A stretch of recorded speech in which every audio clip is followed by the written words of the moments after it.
आज दोस्तों आज हम बात करेंगे राजस्थान की जनजातियों में भील जनजाति की बात करेंगे, जो राजस्थान की सबसे प्राचीन जनजाति मानी जाती है भील। और भील जनजाति के इस टॉपिक में हम उन सभी चीज़ों की बात करेंगे जो भील जनजाति को लेकर एग्जाम में क्वेश्चन पूछे जाते हैं। तो देखिए, भील जो है राजस्थान की सबसे प्राचीन जनजाति है, सबसे प्राचीन जनजाति है। ध्यान रखना इस चीज का। अगर आपको क्वेश्चन कर ले कि राजस्थान की सबसे प्राचीन जनजाति किसे कहा गया है, तो भील जनजाति को कहा गया है। बात करें कि सर्वाधिक कहाँ पे है, तो ध्यान रखना सर्वाधिक अगर वो आपको प्रतिशत में पूछता है कि भील जनजाति प्रतिशत में सबसे ज्यादा कहाँ है, तो ये है बांसवाड़ा जिले में। और अगर आपसे क्वेश्चन कर ले कि जनसंख्या में सर्वाधिक कहां पे है, जनसंख्या में सर्वाधिक भील जनजाति कहां पाई जाती है, तो इसके लिए आप ध्यान रखना उदयपुर में पाई जाती है। प्रतिशत में सबसे ज्यादा भील जनजाति बांसवाड़ा में, और जनसंख्या के अकॉर्डिंग अगर बात करें तो उदयपुर जिले में पाई जाती है, और यह राजस्थान की सबसे प्राचीन जनजाति है। इसके अलावा उत्पत्ति की बात करें कि भील जनजाति की उत्पत्ति कैसी हुई, तो उत्पत्ति के बारे में ध्यान रखना। उत्पत्ति इनकी वीर शब्द से बताई गई है। कौन से शब्द से उत्पत्ति हुई? वीर शब्द से उत्पत्ति हुई है।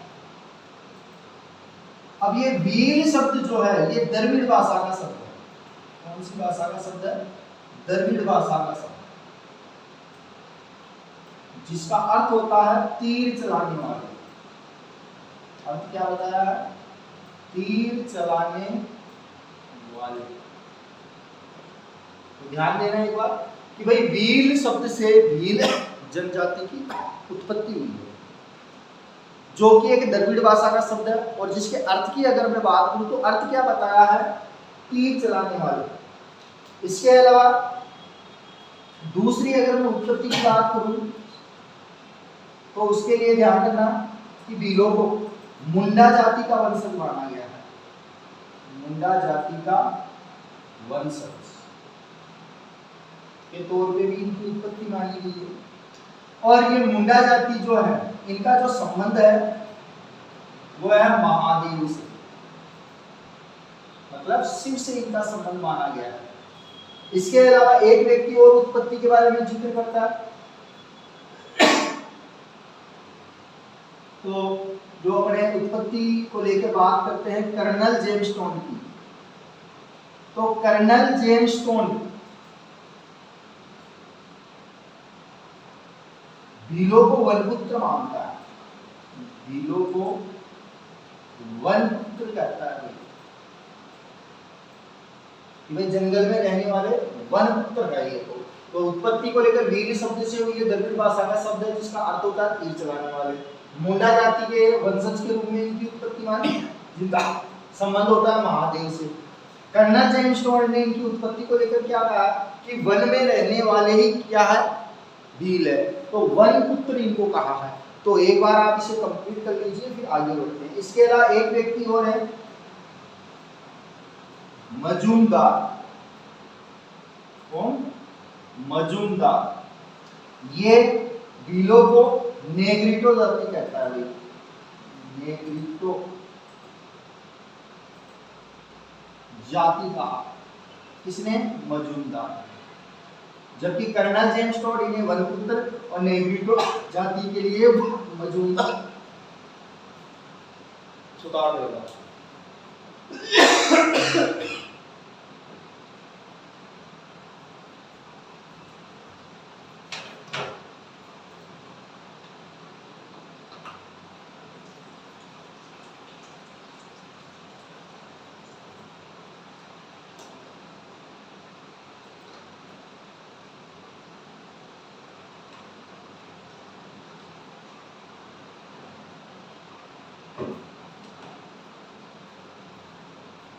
हो गया। तो देखो ये चीजें आपको एग्जाम में किसी भी बुक में पूछ सकता है, इसलिए ध्यान रखना।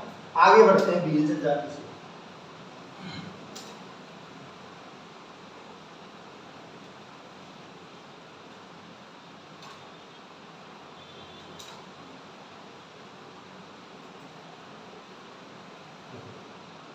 बिलों में आगे देखते हैं हम कि भाई बिलों का जो मुखिया होता है, एक एक चीज देखो कि कोई मुखिया होता है बिलों का, तो उसे हम बोलते हैं गमेती। ध्यान रखना, पूछा हुआ है। इसके अलावा इनके जो घर होते हैं, घर को हम बोलते हैं कू। क्या बोलते हैं? घर को कू बोलते हैं। इसके अलावा इनकी जो झोपड़ी होती है, झोपड़ी को हम बोलते हैं टापरा। झोपड़ी को, बिलों की झोपड़ी को क्या बोला जाता है? टापरा बोला जाता है। इसके अलावा इनका जो गांव होता है, उस गांव को बोलते हैं पाल। गांव को क्या बोला जाता है? पाल। और इस पाल का जो मुखिया होता है, इस गांव का या पाल का जो मुखिया होता है, उसे बोला जाता है पालवी। क्या बोला जाता है? पालवी बोला जाता है। इसके अलावा इनका जो मोहल्ला होता है, उस मोहल्ले को बोलते हैं हम फला। मोहल्ले को क्या बोला जाता है? फला बोला जाता है। इसके अलावा घरों में जो बरामदा होता है, उस बरामदे को बोलते हैं डालिया। बिलों के घरों में जो बरामदा होता है, उसे हम क्या बोलते हैं? डालिया। बात करें कि भाई इनका रणघोष क्या है, तो रणघोष होता है फाइरे फाइरे। रणघोष क्या है? फाइरे फाइरे। इसके अलावा इनमें मारूढोल क्या होता है, तो मारूढोल होता है विपत्ति का प्रतीक। क्या होता है? विपत्ति का प्रतीक। इसी के अंतर्गत ध्यान रखना, इसमें प्रथा है ढोल बजाने की प्रथा। ढोल बजाने की प्रथा शामिल है कि भाई अगर किसी एक गांव में अगर विपत्ति आती है, तो ये लोग एक गांव से दूसरे गांव तक उसकी सूचना पहुंचाने के लिए क्या बजाते हैं? ढोल बजाते हैं, जिसे बिलों की शब्दावली के अनुसार क्या कहा जाता है? मारूढोल। और क्या माना जाता है? तो विपत्ति का प्रतीक माना जाता है। इसके अलावा अगर मैं बात करूं तो इनका पेय पदार्थ कौन सा? देखो अलग अलग कर लेते हैं दोनों। पेय पदार्थ अगर आपसे पूछता है कि बिलों का पेय पदार्थ कौन सा है, तो ध्यान रखना सोमरस। कौन सा है? सोमरस। इसको हम ताड़ी भी बोल सकते हैं। इसी को हम क्या बोल सकते हैं? ताड़ी। और ताड़ी के अलावा इसी को बोल सकते हैं महुड़ी। और महुड़ी किससे बनती है? महुआ के वृक्ष से। किससे बनती है? महुआ के वृक्ष से। इसके अलावा मृत्यु भोज,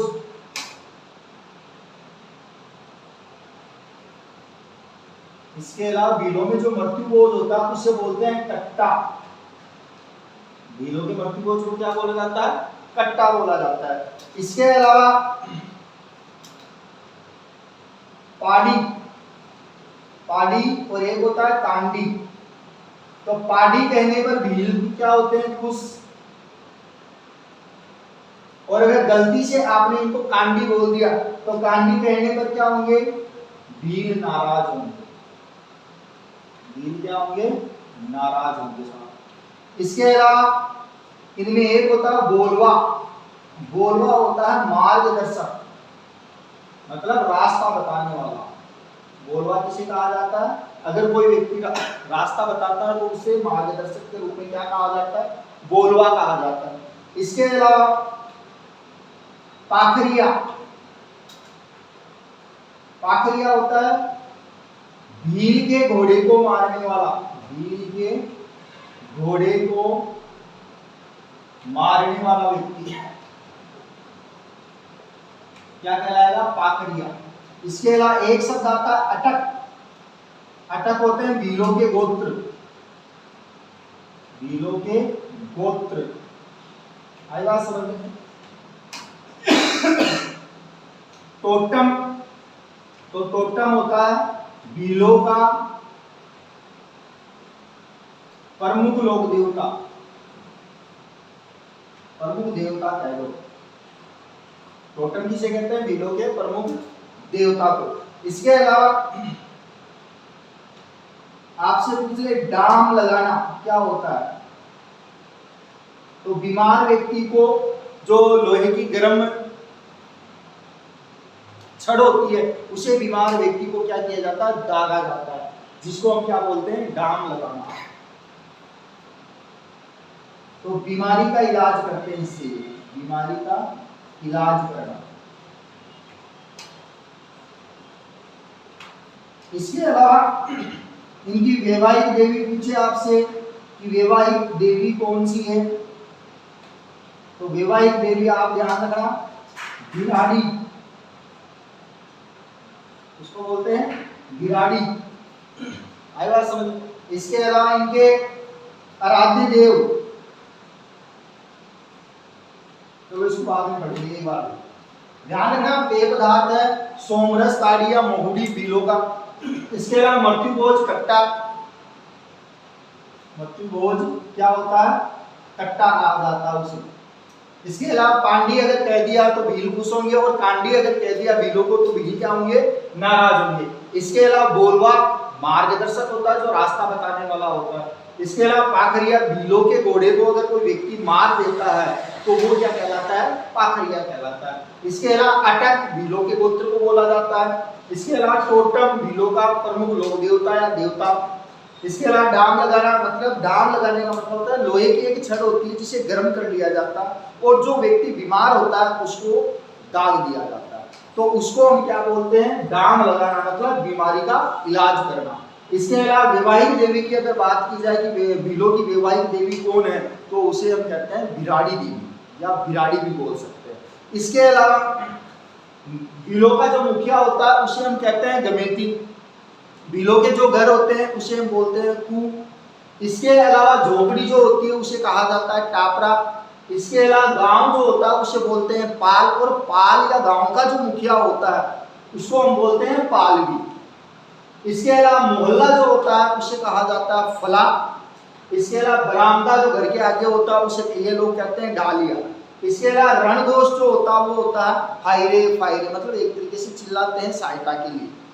इसके अलावा मारू ढोल का मतलब कि विपत्ति का प्रतीक, जिसके अंतर्गत ढोल बजाने की प्रथा शामिल है। तो एक बार ये सारी शब्दावली आपको याद रखनी है और एक बार आप इसको उतार के लीजिए।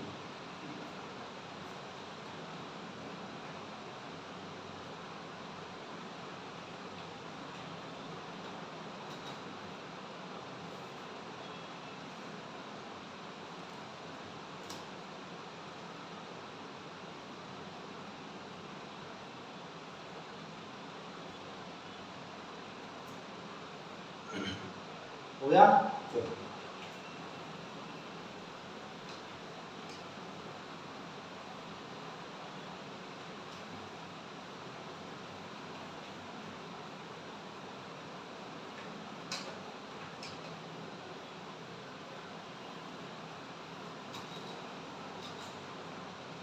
इसके बाद में लेते हैं भीलों के आराध्य देव।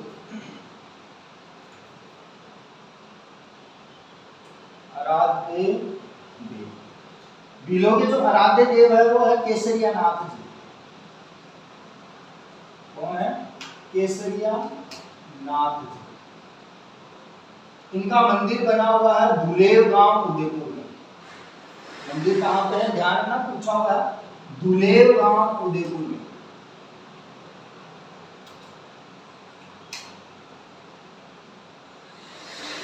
और कहा जाता है कि ये जो मंदिर है, इस मंदिर में केसरिया नाथ जी को केसर चढ़ाई जाती है, और इस छड़ी हुई केसर का पानी पीकर भील जनजाति के लोग झूठ नहीं बोलते हैं। तो भील इनके चढ़ी केसर का पानी पीकर, इनके चढ़ी केसर का पानी पीकर झूठ नहीं बोलते साहब, नहीं बोलते। कौन नहीं बोलते? तो भील नहीं बोलते। ठीक है। अब बात करें कि इनके उपनाम क्या है केसरियानाथ जी के, तो उपनाम में आप ध्यान रखना इनको बोलते हैं, सॉरी तो सबसे पहले ये ध्यान रखो कि ये जो कार्यक्रम किया जाता है कि भील केसरियानाथ जी के चढ़ी हुई जो केसर होती है उसका पानी पीकर झूठ नहीं बोलते हैं, तो इसे हम बोलते हैं कालिया बाबा की आन। क्या बोलते हैं? कालिया बाबा की आन कहा जाता है इसे, कालिया बाबा की आन। बात करूं केसरियानाथ जी के उपनाम क्या है, तो उपनाम में इन्हें हम आदिनाथ भी कहते हैं, इसके अलावा इन्हें कालिया बाबा भी कहते हैं। ये तो आपको समझ में आ गया अगर जैन धर्म के थे, लेकिन कालिया बाबा क्यों कहा गया है, तो इस मंदिर में जो केसरियानाथ जी की मूर्ति है वो काले पत्थर की है, इसलिए इनको कालिया बाबा कहा जाता है। तो काले पत्थर की मूर्ति के कारण कहते हैं इनको, काले पत्थर की मूर्ति के कारण इनको कालिया बाबा कहते हैं। ध्यान रखना इस चीज का, आई बात समझ में? तो ये केसरियानाथ जी।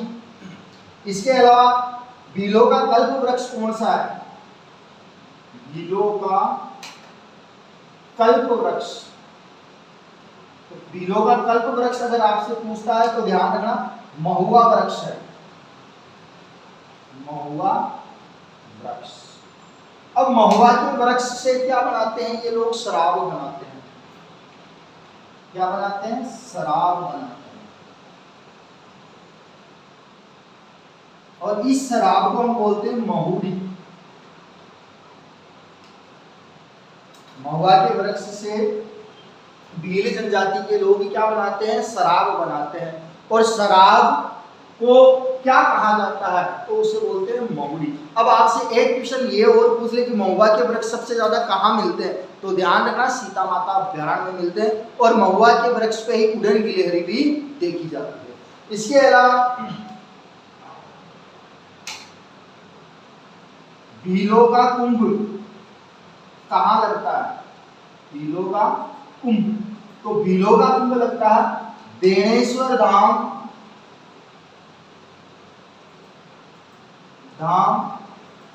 नवाटपुरा डूंगरपुर में लगता है। कहाँ पे लगता है? बेणेश्वर धाम, नवाटपुरा, डूंगरपुर में। अगर आपसे पूछ ले कि इस बेणेश्वर धाम की स्थापना किसने की, तो स्थापना की थी संत माओ जी ने। किसने की थी? संत माओ जी के द्वारा इसकी स्थापना की गई है। और ये बेणेश्वर धाम किन नदियों पे है, तो सोम, माही और जाखम नदियों के संगम पे है। किस किस नदियों के संगम पे बना हुआ है बेणेश्वर धाम? सोम, माही, जाखम। और इसकी स्थापना किसने की थी? संत माओ जी ने। और यही इसी को हम क्या बोलते हैं? भीलों का कुंभ। भीलों का कुंभ बोलने के साथ ही इसे हम आदिवासियों का कुंभ भी बोल सकते हैं। ध्यान रखना, आदिवासियों का कुंभ भी कहा जाता है इसे। आई बात समझ में? तो एक बार आप इनको कंप्लीट कीजिए।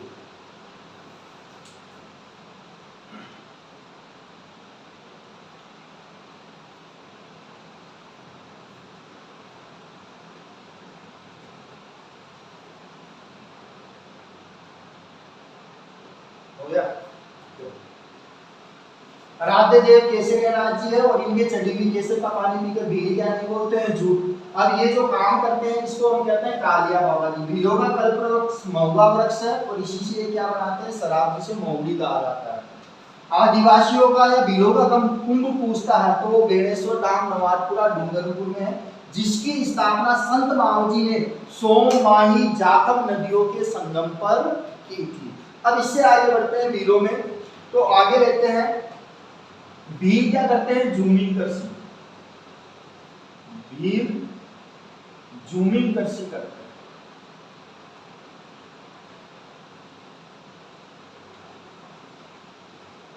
कौन सी कृषि करते हैं? भील जूमिंग कृषि। जूमिंग कृषि का मतलब होता है कि एक जगह पर इन्होंने फसल ली, फसल लेने के बाद में दूसरे अन्य स्थान पर जाकर क्या करेंगे? कृषि करेंगे। अब राजस्थान के जो भील है उनके द्वारा जो जूमिंग कृषि की जाती है वो होती है 3 प्रकार की। कितने प्रकार की? 3 प्रकार की करते हैं। 3 प्रकार में अगर मैं बात करूं, पहली कौन सी है? तो पहली है वालराकृषि। और वालराकृषि को याद रखना है कि भाई यह किस प्रकार की कृषि है? तो वनों को काटकर या जलाकर कृषि की जाती है। वनों को काटकर या जलाकर कृषि करना,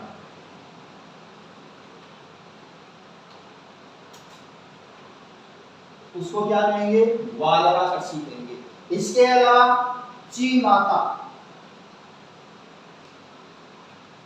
तो ध्यान रखना, चीमाता माता जी का मंदिर पहाड़ियों में, चीमाता मतलब पहाड़ियों में माता जी का मंदिर है। तो ये कृषि भी कहाँ की जाएगी? पहाड़ी क्षेत्रों में की जाएगी। तो पहाड़ी क्षेत्रों में की जाने वाली कृषि को हम क्या बोलते हैं? चीमाता। एक कृषि और आती है इनमें, जिसे कहते हैं दजिया कृषि। और दजिया कृषि जो बीलों के द्वारा की जाती है, वो की जाती है समतल सपाट मैदानों में, समतल या सपाट मैदानों में की जाने वाली कृषि, जिसे हम क्या बोलते हैं? दजिया बोलते हैं। तो 3 प्रकार की भील झुमी कृषि करते हैं। वालरा कृषि जो वनों को जलाकर या काटकर की जाती है। इसके अलावा चीमाता, चीमाता माता जी का मंदिर पहाड़ियों में है, तो ये कृषि भी कहाँ होगी? पहाड़ियों में होगी। इसके अलावा दजिया कृषि जो की जाती है वो समतल सपाट मैदानों में की जाती है। इसके अलावा बात करें कि भाई भीलों के नृत्य कौन से हैं, अगर आपसे पूछे कि भीलों के नृत्य, तो भीलों के नृत्य अगर आपको याद रखने हैं तो इसके लिए ट्रिक ध्यान रखना कि भाई गेरों के युद्ध में, क्या गेरों के युद्ध में गौरी रम पीकर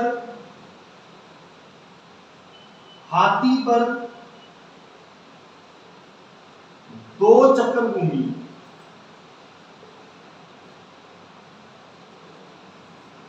भीलों के नृत्य को अगर याद रखना है तो उसकी आप ट्रिक ध्यान रखना। ट्रिक क्या है कि भाई गेरों के युद्ध में गौरी रम पीकर, गेरों के युद्ध में, सॉरी हाँ सही है, गेरों के युद्ध में ध्यान रखना कि भीलों के जो नृत्य हैं उनमें ट्रिक कैसे याद रखनी है आपको कि भाई गेरों के युद्ध में गौरी भील रम पीकर 2 चक्कर हाथी पर घूमी या हाथी पर 2 चक्कर घूमी। एक बार दोबारा से मैं बोल देता हूं कि भीलों के नृत्य की ट्रिक याद रखनी है। तो गेरों के युद्ध में गौरी रम पीकर हाथी पर 2 चक्कर घूमी। अब इसमें नृत्य कैसे निकलेंगे ध्यान रखना कि गेरों से गेर नृत्य, कौन सा नृत्य? गेर नृत्य। युद्ध से युद्ध नृत्य निकला, गौरी से गौरी नृत्य, और रम से रमणी नृत्य, हाथी से हाथी बना नृत्य, कौन सा नृत्य? हाथी से हाथी बना। 2 चक्कर मतलब 2 द्विचक्री नृत्य, द्विचक्री नृत्य। भूमि मतलब घूमरा नृत्य। तो ये सारे नृत्य किस जनजाति के द्वारा किए जाते हैं? भील जनजाति के द्वारा किए जाते हैं। इसके अंतर्गत भीलों के नृत्य आपको ध्यान रखने हैं। झूमी कृषि कितने प्रकार की है वो भी आपको ध्यान रखनी है। इसके बाद में हम आगे बढ़ेंगे, उससे पहले आप इसको एक बार कंप्लीट करो।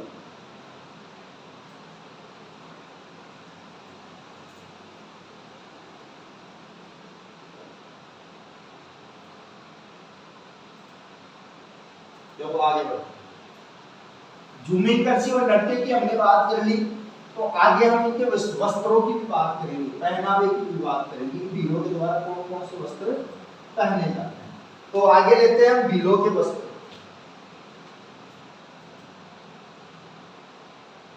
भीलों के वस्त्र, तो भीलों के वस्त्र में आप ध्यान रखना कि जो पुरुष सापा होता है, जो पुरुष सिर पे सापा पहनता है उसे हम बोलते हैं पोतिया। क्या बोलते हैं? पोतिया बोलते हैं। भीलों के द्वारा जो भील पुरुष होता है वो जो सापा पहनता है उसे क्या कहा गया? पोतिया कहा गया। स्त्रियों का जो घाघरा होता है, स्त्रियों का घाघरा, उसे हम बोलते हैं कच्छाऊ। क्या बोलते हैं? कच्छाऊ बोला जाता है उसे। इसके अलावा पुरुषों की तंग धोती, पुरुषों की तंग धोती जो होती है, जो घुटने तक ऊपर उठी हुई होती है, उसे हम बोलते हैं देबाड़ा। पुरुषों की तंग धोती को क्या बोला जाता है? देबाड़ा बोला जाता है। इसके अलावा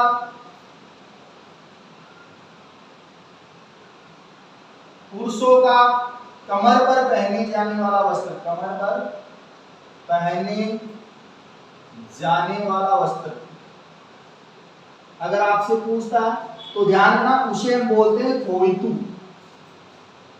क्या बोलते हैं? पुरुषों के द्वारा जो कमर पर वस्त्र पहना जाता है, उस वस्त्र को हम क्या कह सकते हैं? खोइतू बोलते हैं। इसके अलावा स्त्रियों की साड़ी जो होती है, उस साड़ी को हम बोलते हैं लुगड़ी। क्या बोलते हैं? लुगड़ी। और अगर ये लुगड़ी पीले रंग की है, अगर ये लुगड़ी जो विवाह पे पहनी जाती है स्त्रियों की साड़ी के रूप में, अगर ये पीले रंग की होती है तो इसे हम बोलते हैं पीलिया। क्या बोलते हैं? पीलिया। और अगर यही लुगड़ी अगर लाल रंग की है तो इसे कहते हैं हम सिंदूरी।